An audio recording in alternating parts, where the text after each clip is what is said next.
Ladies and gentlemen, please welcome Cheryl Oldham and Senator Bill Frist.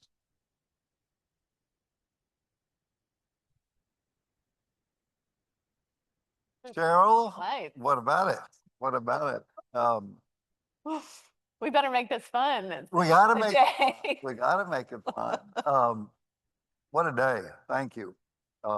Last 6 hours, almost 6 hours, have been really remarkable in terms of where we started as we begin to wrap things up. And this is sort of the inflection, the turning point as we begin to think about um, how to start weaving everything we've done over the last 4 hours together. And it really is this alignment to where I started this morning, talking about vision and sharing lots of information among ourselves, coming at it from lots of different angles, and then begin to digest it over the next 30 minutes, and then taking it from this alignment to action. You know, what are we going to do? What are the 3 or 4 things that we're going to really pull together? Um, and we're not, but we'll let David, who'll follow us, to kind of close things down with a little bit more to make it concrete. But I think what Cheryl and I would like to do is to talk a little bit about taking a lot of the ideas, putting them together to really set up what you're going to be doing over the next weeks and months, as we all do, as we take this forward coming in. So Cheryl, thanks so much for being with us. Thank you. Honored to sit here with this guy. I said to David, are you sure you don't want me to interview him? Feels like that might be Well, way more interesting. yeah. Now, well, let's start a little bit with things that you've worked on before. I think so much of what we want to do is ground ourselves in what the national moment is, and we'll look at it through several layers. The Bipartisan Policy Center, which I've worked with for 18 years, mainly in health and healthcare, but lots of different issues in Washington. And Cheryl can explain a little bit about what they've done. I had a commission on the American workforce, and their report was A Nation at Risk to a Nation at Work, the case for a national talent strategy. And the commission itself, as an aside, will say, was co-chaired by Tennessee Governor Bill Haslam. And it laid out a pretty stark diagnosis. But before getting there, talk to us a little bit about the commission and what your experience has been at the BPC. Yeah, thank you for that. And thank you for your leadership with BPC. It's a great organization. I've been there about 18 months. And for those of you that aren't familiar, it's a think tank of sorts, although it's a little bit unique in DC in that it also has this action arm. So we might, diagnose problems, develop, solutions to some of the country's most pressing challenges, but then we have the advocacy arm to actually go do something about it. And so I joined, as I said, about 18 months ago to stand up what is the newest program at BPC, the Human Capital Program. And so it's all of the things along the talent pipeline, from worker supports, those things that allow an individual to attach and remain in the labor market, childcare, paid leave, tax and benefits, and then K through 12 education, workforce, and post-secondary pathways. And one of the sort of signature things when I got there, my boss, the CEO, Margaret Spelling, said, I want to launch this commission on the American workforce, and we want to look at that entire pipeline. And I think that was unique for an effort like that. We have BPC does a lot of task forces and commissions, and people do them. Certainly, we heard at one of the breakout sessions, the Purposeful Pathways Commission. This one was quite broad, so we really tried to look at the entire, as I said, sort of the entire pipeline. And the idea was that we're very siloed. We've heard this a lot, silo smashers. We're all trying to be silo smashers now. Yeah. But we're very siloed, and we often look at these things in those silos. So we might do a commission on K-12, or we might, study and address the childcare challenges, or we're, trying to reform higher education. But what do we need as a nation for the American people? If we say that they're our most important asset, what does that mean and what do we need as a nation? So I think, so that was sort of the purpose of the commission. And it really was to, take a look at, federal action has been, I mean, I think we're, overdue some 20 years in almost every federal piece of legislation that governs this area, whether it's workforce, higher ed, K through 12, there's not been a lot of action. And so one of the kind of big things that came out of the commission was really just this notion that we need a strategy for the American people. We need a strategy for our talent. We have a national security strategy. We have a national economic strategy. We do these things as a nation. We don't actually think strategically about talent and about we just don't have a plan for our people. And so that was, kind of the big sort of, okay, we need one of those. And what does that look like? And then the commission work sort of flowed from there. Well, let's talk a little bit about that, because as I mentioned, if you read through the report, it really is a stark analysis. And if we look at barriers or the core barrier to a talent strategy today, let's talk a little bit about that, if there was a core barrier that we came back to. And then also, what does this moment today really demand of states as we think about specifically aligning education with workforce, with what we've talked so much about over the course of the last 4 hours, economic opportunity? Well, I think one of the core barriers really is the fragmentation. We've heard this a lot.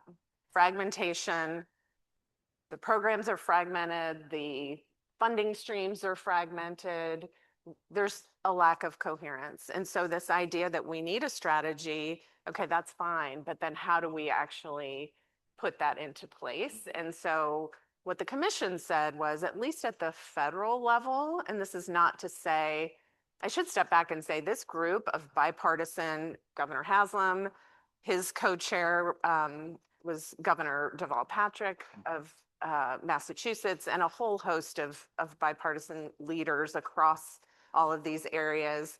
They stepped back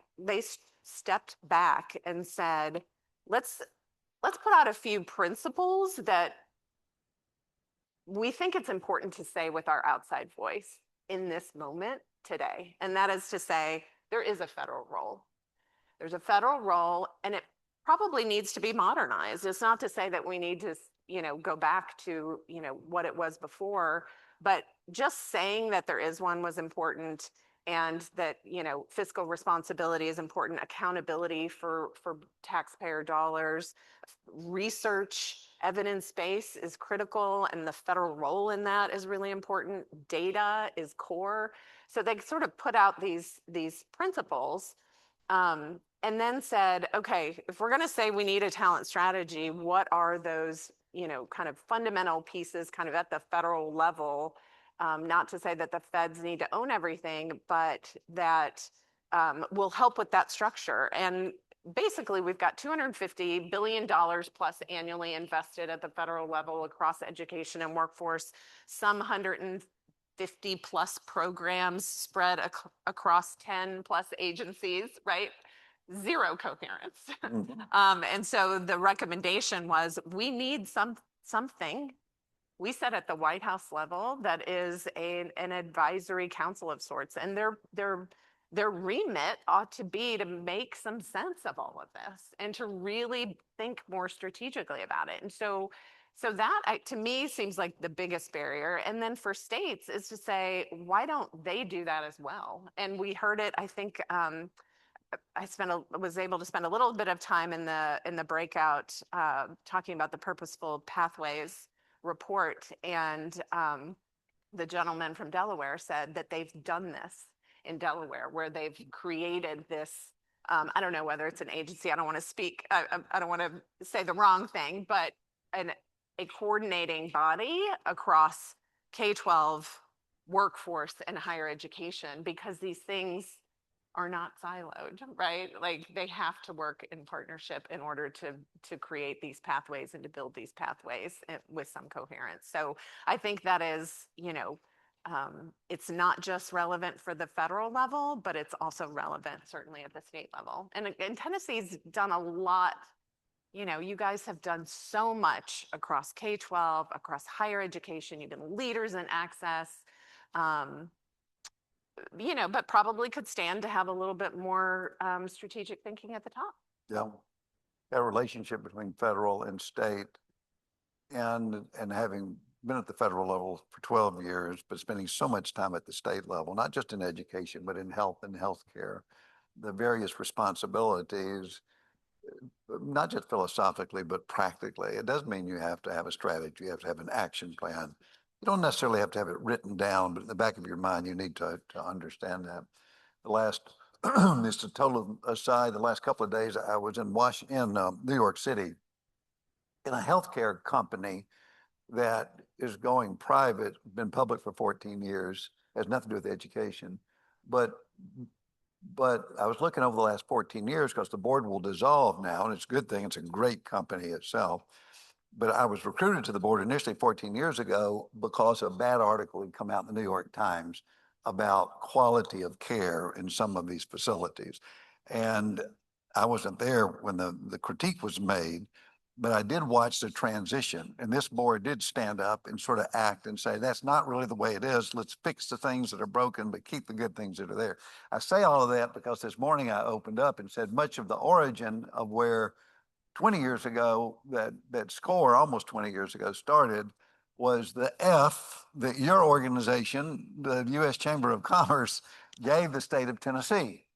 It's not, you know, was it fair or not fair? It ended up being pretty fair, but a lot of people didn't like that. Tell us a little bit about that and the importance of the sort of transparency based on the data that's available to stimulate and encourage, and not just to react to in a negative way, but encourage in a very opportunistic, positive, constructive way. Where'd that F come from? I love telling this story because it really was, you know, I think Tennessee, it launched Tennessee into, you know, this upward trajectory, and it's been talked about a lot, but it was 2007, 2008, I think. We did a report at the U.S. Chamber of Commerce called Leaders and Laggards. And one of the metrics, one of the indicators that we graded states on was what we called truth in advertising. And it was basically, how many of you are familiar with the honesty gap now? People talk a lot about the honesty gap.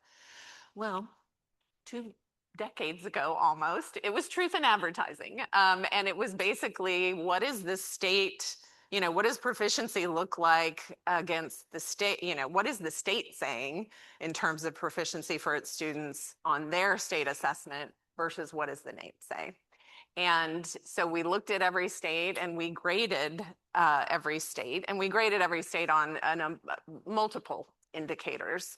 And Tennessee got an F. And I think it was, what I think was extraordinary about it was we had a lot of states that weren't happy to get poor grades on that report, and they made it known.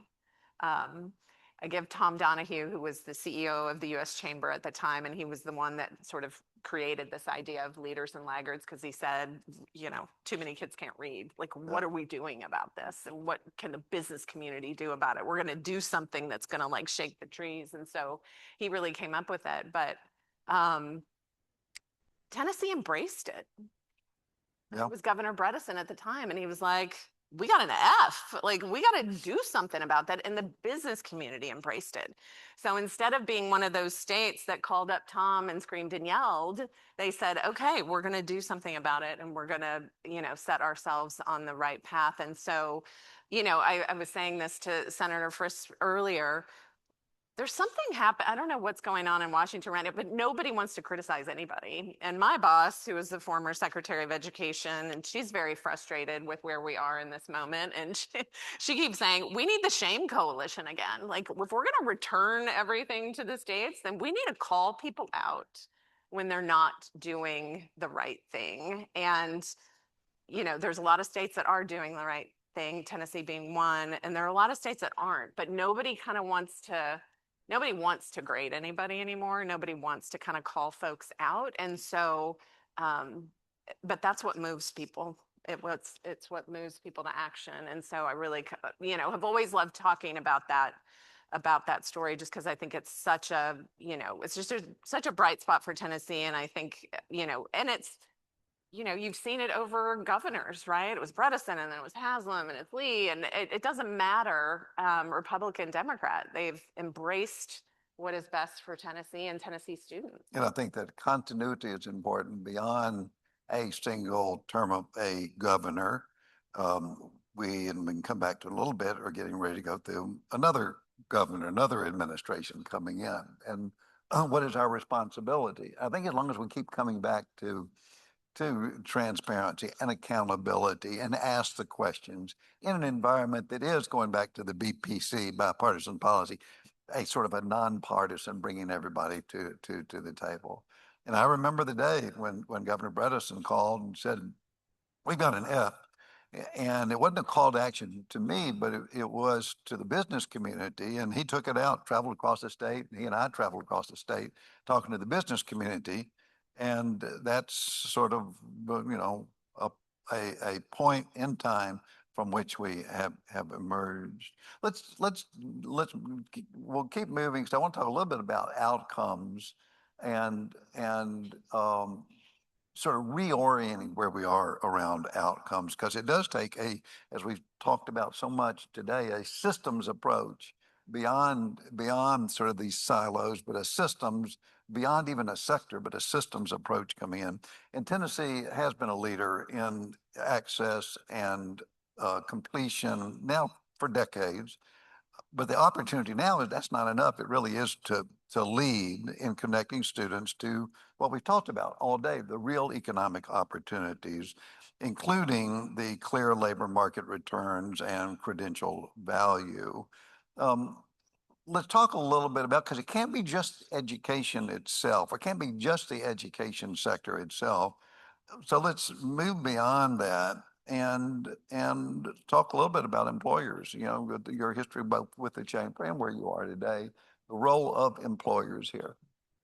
I mean, it might be the hardest thing. We were just saying it before this panel. Employer engagement and employer, involvement might be the hardest part of all of this. And I did spend a lot of time at the chamber, and I worked with employers for many years, and we created what is known as talent pipeline management, which I think some folks in Tennessee have used over the years, and we've used it in plenty of places across the country. But it was this idea that we needed to think differently about employer engagement. And it's been talked about on several panels earlier, I think in the teacher example and in the healthcare example. You're asking employers to do something different than they are naturally inclined to do, which is always hard, right? So you've got an HR system, you have available jobs, and put your job postings online and hope for the best, right? Hope that you get candidates for these jobs that you've outlined the set of skills. And oftentimes it's not what you need, or you get some candidates and they don't persist. And so this idea of engaging employers to actually build those pipelines of talent is asking them to do a lot more than they had normally had to do. And they're running businesses, right? They're trying to meet a bottom line and employ a lot of people, and they, are expecting the education and training system to deliver something to them. But when we got into this business at the chamber, we said, look, we're not here to apologize, to sort of defend employers. We're actually saying to employers, you can't sit back and just point fingers. You have to get in the game. And that means that maybe as competitors, you need to come together and really think about your talent the way you do every other supply chain. So work together as competitors. You can't continue to, poach from one another. You need to expand that pipeline for everybody. And that means really, analyzing the data internally. What are those skills and what are the jobs that have gone unfilled you cannot continue to grow? What are the skills that you are most in need? What are the credentials that you really value? And work together and then go to the supply side, go to the education community and say, okay, who's going to be my preferred provider of talent? And we heard this earlier, I think, on the teacher example where she said, we started out with a provider and we had to shift. We had to go to somebody else because they couldn't deliver what it is we were looking for.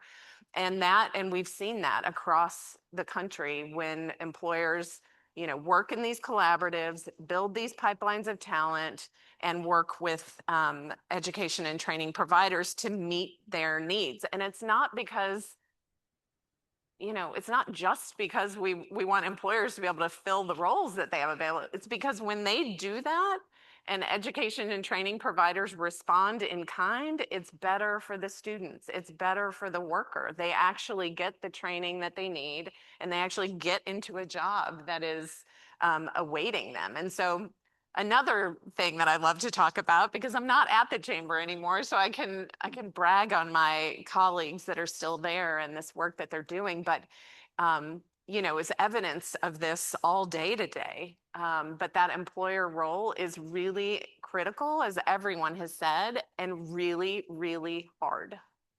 The employer, does it start at the top? Does it have to start at the top with the employers, or does it start with HR?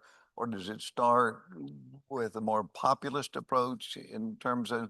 I think it kind of depends. I've seen it happen in a lot of different ways. It can happen at the CEO level where the CEO says, this is what we're going to do, and get, bring folks along.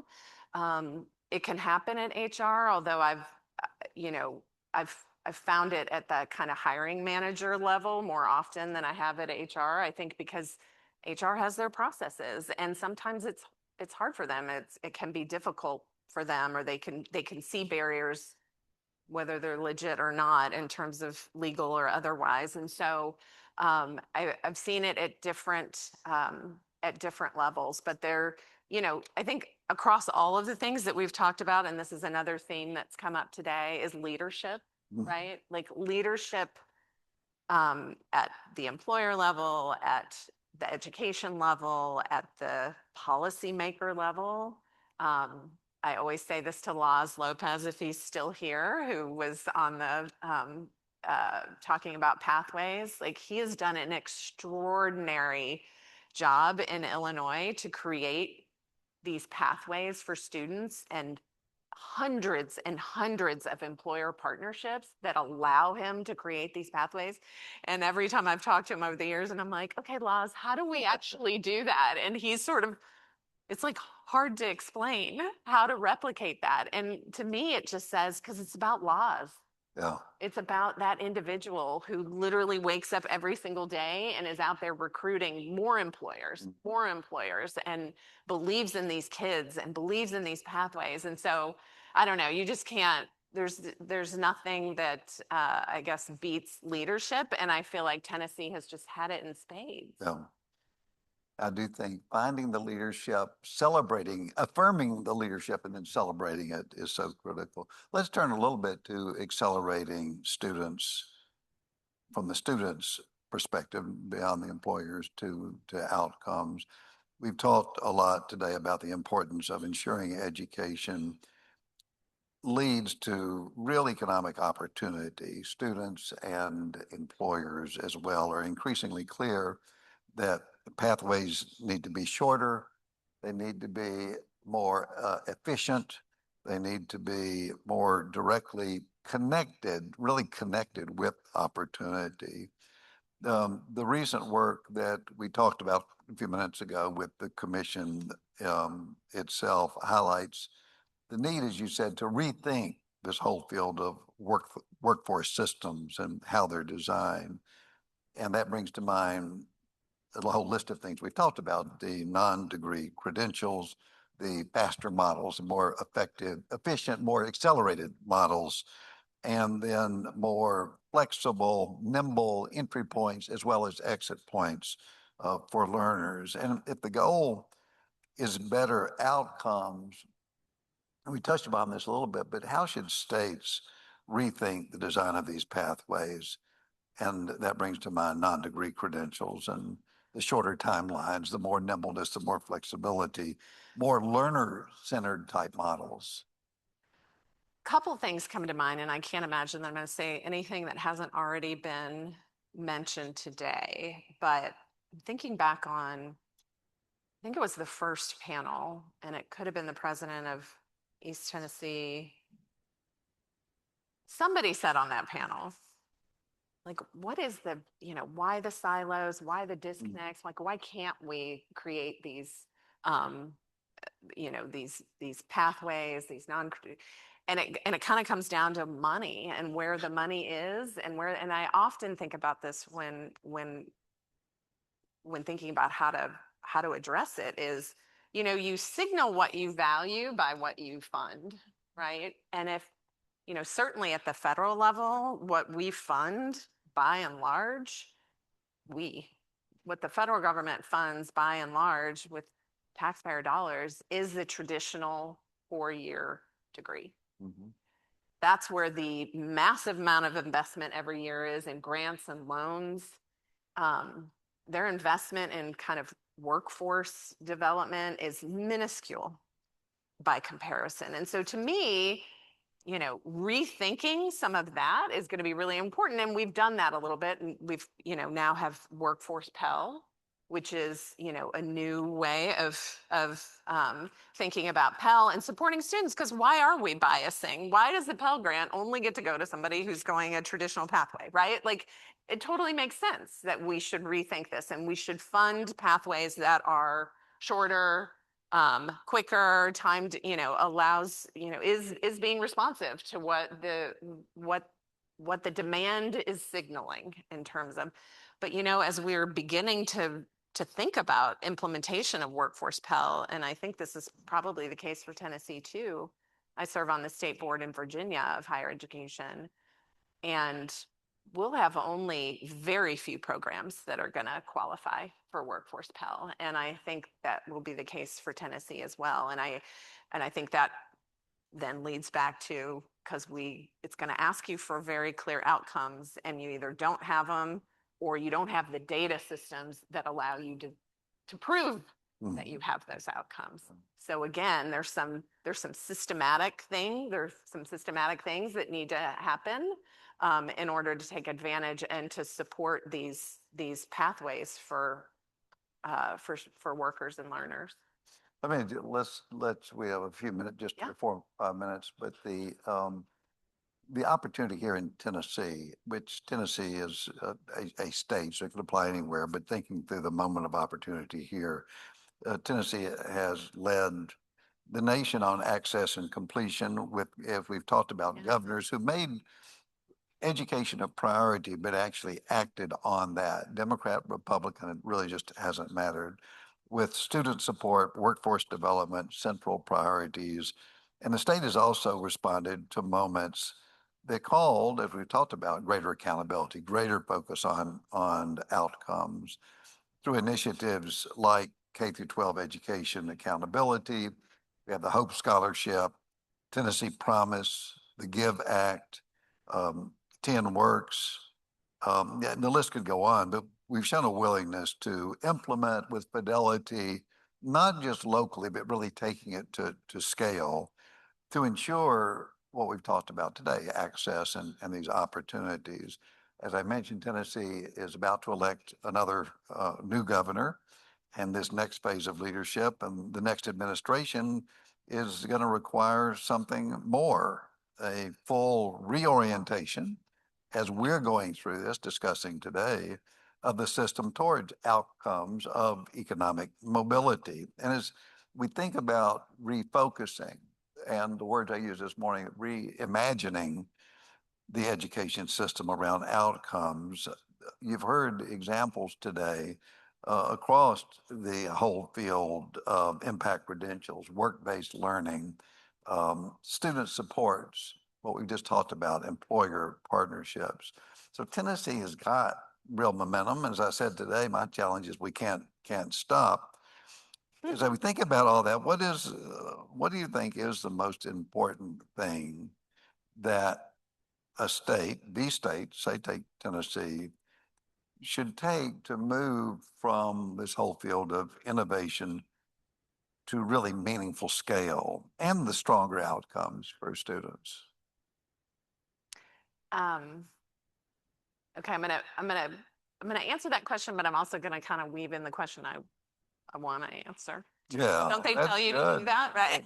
Yeah.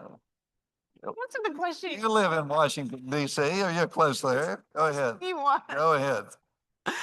Um, so somebody had a graph earlier that showed Tennessee's trajectory on NAEP over the years. And what was stark to me, because I use a similar chart for the nation, and you see how the nation was going like this. And then and it wasn't COVID, it was long before COVID, we hit a plateau and we have gone down as a nation on reading and math fundamentals. Tennessee continues to go up. And I think that maybe it was David that showed that chart, and I was like, oh my God, why is that? And my assumption is it's because you had the leadership that continued to focus on that, to not, when the feds took their foot off the gas on accountability, Tennessee didn't. And a lot of other states did. So when I think about, you've got a new governor coming in, my hope is that that new governor, whoever it is, continues to build on their predecessors, Republicans, Democrats. You guys have a history of great progress, and that there isn't a taking their foot off the gas there. And going back to where we started, like Tennessee built a talent advisory council at the leadership level, right? Like, how are you bringing, your labor department, your education department, your higher education structure, whatever it is in Tennessee, together in some sort of coherent fashion to say, what is it that we actually need as a state to meet, the pace of change due to AI and technology? Like, we got to do some things differently. And so we need to be strategic as a state. And so my hope is that that's what a new governor and really any state would do. And then I know we're out of time, but I do just want to say, I mean, we've talked a little bit about K-12, but it's always kind of my mantra when I am in any room where we're talking about pathways and workforce and alignment to careers. I don't know any job, whether you want to be a doctor like Senator Frist or you want to be a plumber, that you don't need to read and do some level of math. And I'll tell one quick story. I was with a higher education system leader recently, and he was telling me about visiting a welder program. And there was a path for people who didn't know fractions, and there was a path for people who did know fractions. And he's like, I don't know about you, but I don't want to drive across the bridge that's been welded by somebody who doesn't know fractions. And I said, what is going to happen to the people who are in the welder, I don't know fractions program? And he's like, they're never going to get there. There is no path for them. Mm-hmm. But to me, what that said was, okay, we can talk about workforce and pathways all day long, but if we don't have the fundamentals right, it often just feels like people are talking about kind of alternative pathways because they say that, the academics aren't as important for those kids. No, for everyone, hands down, across the board. And we can't take our foot off the gas on that one too. So I always appreciate SCORE for, they would never allow that to happen. But I feel like it's important to. I think I think, and we'll close, but I think that the restatement of that is really important. To me, for the last 20 years, kind of evolving to where we are today and thinking about pathway and continuity, and building and accumulation and the journey, the pipes that were being connected on the slides earlier is just mind-boggling. And it's exciting. I mean, it's pulling it all together. But never, ever can you forget the fundamentals, the basics of those first pipes that really do make the other pipe connections even possible. And every board meeting at SCORE, and SCORE is really all of you. When we say SCORE, it's not like this organization is up there. It is you, 100% you in the audience today.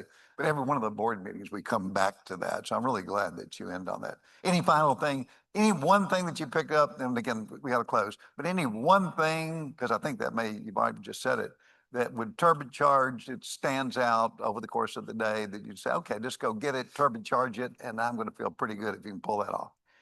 I just say stay the course with an organization like SCORE. I mean, not to, I know just tons of praise heaped on this organization, but I was telling Senator Frist last night, I was like Googling and chat GPTing, like how many states actually have a SCORE like organization? And it's like less than 10. And it's that connectivity, it's the across the entire pipeline of it's policy, it's advocacy, it's employer engagement, all of those things. And very few states have that. And I think that is, it's just, it's the reason Tennessee continues to go up. All right, join me in thanking and appreciation Cheryl Oldham. Thank you, Cheryl. Appreciate it. All right. Thank you so much, Senator Frist. Cheryl, thank you for your remarks and those kind words. It's as Senator Frist mentioned, you have been such an important part of Tennessee's story over the last 20 years. So thank you for sharing that. Days like today leave me really energized, inspired. We've heard new ideas. We've had made new connections, new ways to think about the challenges we're working to solve, refresh energy about the work moving forward. I hope you are leaving today with a clear sense of how you can strengthen and scale the work that's already happening in your community. And I'll just say, the purpose of our conversation today was not just about inspiration. It's about what happens next. We are, if any of you have followed the mission to Mars, right? We're like Artemis, right? So we're like on a rocket ship, right? In this work. I think the opportunity ahead is to use the resources, the ideas that have come from this conversation to deepen cross-sector collaboration and really apply this work, the frameworks into the work moving forward. We also hope that when you leave, you have identified a few action steps that you'll take. And that you'll write those action steps down, commitments that you're making into the books that you have with you at your table. It may be advancing in a new idea. It may be seeking a new partnership. It may be putting into practice new research or ideas that you've learned about, or removing a new barrier that may have existed for students. Because we know that all this work really points towards supporting individual students. And our efforts today have to lead to initiatives that not only support individual students, but are also scalable for all students in Tennessee. A couple of other just quick notes. In an effort to continue the conversation and momentum today, SCORE will also be hosting a follow-up webinar to explore many of the ideas that we've talked about and some of the ideas moving forward, specifically around how can we ensure strong pathways efforts are scalable so that all Tennessee students reach economic independence. And so this webinar, Pathways at Scale, Leveraging Education for Economic Development, will feature Nick Moore, who is the acting assistant secretary at the U.S. Department of Education. And Nick will be with us for that conversation, and we'll be sharing about the key principles for states like Tennessee to consider in designing and advancing career-aligned pathways. So I want to thank everybody who spoke today, who took time out to share their perspectives. I'm sure you, like I, have lots of things that are top of mind, key insights, key frameworks, not least of which for me is this idea of what it actually looks like to be a silo smasher in this Pathways work. And I think the voices that we heard today certainly are the essence, the sort of collaborative set of perspectives are the essence of why Senator Frist started SCORE 17 years ago, and this vision of bringing together a cross-sector set of partners. And then finally, I just want to say thank you to each of you who are with us for taking your day today to learn and to collaborate. We're grateful for the gift of your time. And then finally, two housekeeping items. As we mentioned earlier, we will be doing a second year of the Future Forward Innovation Grant. A reminder that applications are open and will close on May 15th. If you have questions about that grant, feel free to find someone on our team to talk more about it. And then second, as always, we want to know your thoughts. We would be grateful for your feedback. On the screens, you have a QR code that will lead to a very quick survey related to today's event.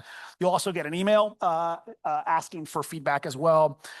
We would really ask you to take just a couple minutes, if you can, to share thoughts about what you found valuable and what we can do to make sure conversations like this are helpful to you. Our team really values that feedback and want to make sure that these experiences are adding value and advancing the work for you each day. So with that, we are adjourned. Thank you again for being with us and hope you have a great day.